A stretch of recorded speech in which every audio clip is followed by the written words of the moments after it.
बङाइगावनि गेरुकाबारियाव लामायाव जाब्रबथाय जानायखौ लानानै दुंहाव थासारि सोमजिदों। गंसे गोख्रैथिजों खालामनाय ट्राक गारिया लामाजों साइकेल सालायलांनाय सानै सुबुंखौ सौख्रांनायखौ बिथा खालामनानै दुंहाव थासारि सोमजिदों। बे समाव रायजो बड'लेण्ड स्टुडिय'निफ्राय आं सोमदोन बसुमतारी। बङाइगावनि गेरुकाबारियाव लामायाव जाब्रबथाय जानायखौ लानानै दुंहाव थासारि सोमजिदों।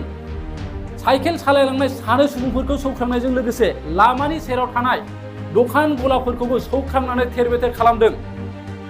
साइकेल सालायलांनायाव ट्राकजों सौख्रांजानाय सानै सुबुंफोरजों लोगोसे दखानिफोरखौ लाफानानै गासै 7 सुबुंफ्रा गोब्राब जोखोम जादों। गोब्राब जोखोम जानाय सुबुंफोरखौ बे समाव बङाइगाव देहा फाहामसालिसिम दैथायहरनाय जायो। जाब्रबथाय जाखांनायनि उनाव ओनसोलनि सुबुंफ्रा 27 नं राजा लामाखौ होबथाना दुंहाव थासारि सोमजिहोदों।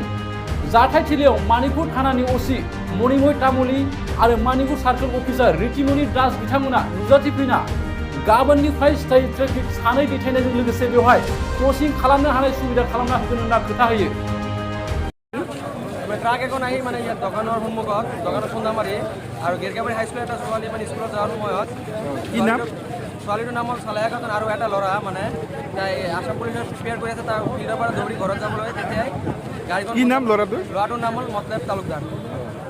দুটা ইঞ্জুৰি হৈছে। ল'ৰাটো ইঞ্জুৰি হৈছে, ছোৱালীটো ইঞ্জুৰি।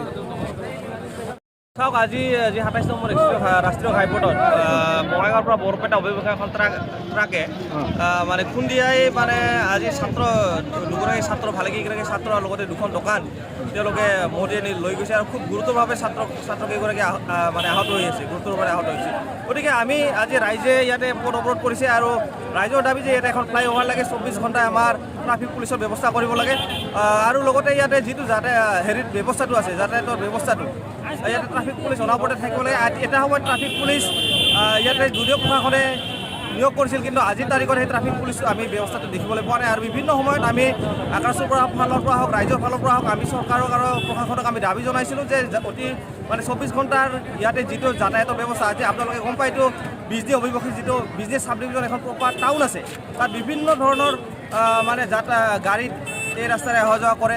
বিভিন্ন ছাত্ৰ ছাত্ৰী বহু হাজাৰ হাজাৰ লোক আপ ডাউন কৰে, সদায় অহা যোৱা হয়। আৰু বিগত সময়ছোৱাত কেইবছৰমান ধৰি আমি দেখিবলৈ পাইছোঁ যে এতিয়া সদায় আমাৰ ছাত্ৰ ছাত্ৰীৰ আৰু মানে সাধাৰণ ৰাইজৰ যি হাৰাশাস্তি হৈছে, সেইটো মানে তেওঁলোকে আমাৰ এই দাবীৰ প্ৰতি লক্ষ্য ৰাখি কিন্তু আমি সঁহাৰি পোৱা নাই। আৰু আপোনালোকে চাওক, আজি বাছসমূহ আজি বাছ ষ্টপেজ বনাই থৈছে, বাছ ষ্টেণ্ডবিলাক য'ত বাছবিলাক ৰাখিব লগা তাতে ৰখা নাই, যাৰ ফলত এই দুৰ্ঘটনাবিলাক হৈ আছে। আৰু আমি দাবী জনাইছোঁ যে অতি সোনকালে আমাৰ গেৰুকাবাৰীত ফ্লাইঅভাৰ এখন লাগে, 24 ঘণ্টা আমাৰ ট্ৰাফিক পুলিচৰ ব্যৱস্থা লাগে। যদি ফ্লাইঅভাৰ নেৰে অনাগত দিনত কিন্তু আমি ৰাস্তা আৰু ব্লক কৰিবলৈ আমি বাধ্য হ'ম।